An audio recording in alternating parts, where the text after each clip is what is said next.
Assalamualaikum warahmatullahi wabarakatuh.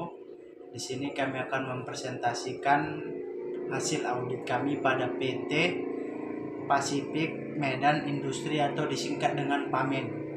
Langkah pertama saya akan menjelaskan sejarah singkat dari PAMIN atau PT Pasifik Medan Industri.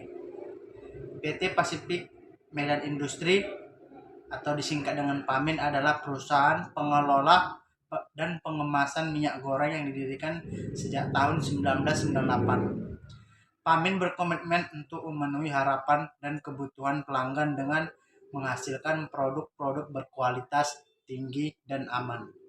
Semua produksi dijalankan dengan menggunakan proses manufaktur modern, dibantu oleh sumber daya manusia yang handal dan profesional melalui penerapan sistem manajemen kualitas CO 901 sampai 2000 dengan sertifikasi hak cipta atau HACCP. Bidang yang terdapat di PT Pasifik atau PAMIN ini, kegiatan usahanya dapat dikategorikan menjadi beberapa bidang, yaitu yang pertama bidang industri, manufaktur, seperti perusahaan percetakan, pabrik perkaitan, dan pemintalan. Yang kedua, bidang perdagangan seperti agen, distributor, grosir, dealer, atau toko. Yang ketiga, bidang jasa seperti konsultan, notaris, akuntan, rumah sakit, biro, perjalanan, perhotelan, dan asuransi.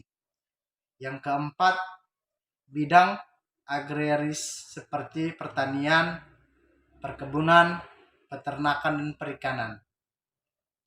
Yang kelima, di bidang ekstraktif seperti pertambangan dan penggalian. Saya Wanda Prameswari, saya akan melanjutkan presentasi yang nomor 4, yaitu kondisi yang terjadi pada perusahaan. Yang pertama, ada beberapa karyawan yang terkadang bekerja tidak dengan apa yang sudah ditetapkan oleh perusahaan. Yang kedua, tingkat kefokusan pada karyawan pada saat bekerja terkadang sering menjadi penyebab ketidakbaikan kinerja yang dilakukan oleh para karyawan. Yang ketiga, banyak pekerjaan yang tahun lalu bahkan sampai sekarang belum terselesaikan. Yang keempat, banyak karyawan yang mengeluh atas semua pekerjaan yang sampai saat ini belum ada solusinya. Yang kelima, para karyawan juga mengeluh kompensasi yang harusnya mereka terima karena atas hasil kerja mereka yang selama ini mereka lakukan. Yang keenam, mereka juga sangat kesulitan untuk menyelesaikan pekerjaan yang harusnya selesai dengan cepat namun nyatanya nihil. Yang kelima, ada kriteria. Yang pertama, ada sebagian karyawan sering cuti, tidak dapat menyelesaikan tugas tepat waktu, masih banyak dokumen yang berserakan, ada beberapa dokumen yang hilang akibat kelalaian, jam istirahat yang tidak tepat waktu, tidak ada pengingat untuk karyawan satu sama lain. Yang keenam, ada penyebab. Kurang tegas saat melihat karyawan yang santai, tidak fokus saat kerja, terlalu santai, terlalu menyepelekan, tidak ada pelatihan tambahan untuk meningkatkan kinerja karyawan. Assalamualaikum warahmatullahi wabarakatuh. Nama saya Istika Khairunisa, NPM 1905 160091. Di sini saya akan melanjutkan presentasi di atas, yaitu akibat. 1. Mereka melakukan pekerjaan saat mereka mau. 2. Menunda pekerjaan. 3. Tidak ada perkembangan dari kinerja karyawan. 4. Merasa semua itu tidak penting. 5. Ada dokumen yang salah pada saat pengerjaan. 6. Saling menyalahkan satu sama lain jika ada pekerjaan yang salah. Selanjutnya, kelemahan. 1. Kelemahan yang terjadi pada program perencanaan pelatihan yang belum ada tata cara perencanaan yang matang. 2. Kelemahan yang terjadi pada saat dilakukan proses pelatihan karyawan atas kurangnya perhatian atasan yang harusnya melihat kelemahan setiap karyawan. 3. Kelemahan yang terjadi karena kurangnya dana SDM untuk meningkatkan pelatihan ke jenjang yang lebih tinggi. Selanjutnya, rekomendasi. 1. Perusahaan yang harus membuat program perencanaan pelatihan karyawan secara jelas dan struktur akan menciptakan karyawan dengan SDM yang baru dan baik.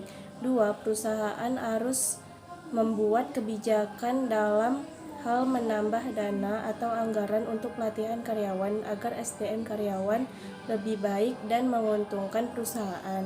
3. Perusahaan harus melakukan penilaian atas keberhasilan pelatihan secara formal dan terdokumentasi sebagai pertanggungjawaban atas dilaksanakannya pelatihan sebagai acuan untuk melihat kinerja sejauh mana program pelatihan yang dilakukan. 4. Manajer SDM harus membuat jadwal program pelatihan karyawan secara jelas, khusus, serta harus sesuai dengan kriteria yang diinginkan. Sekian dari saya. Wassalamualaikum warahmatullahi wabarakatuh.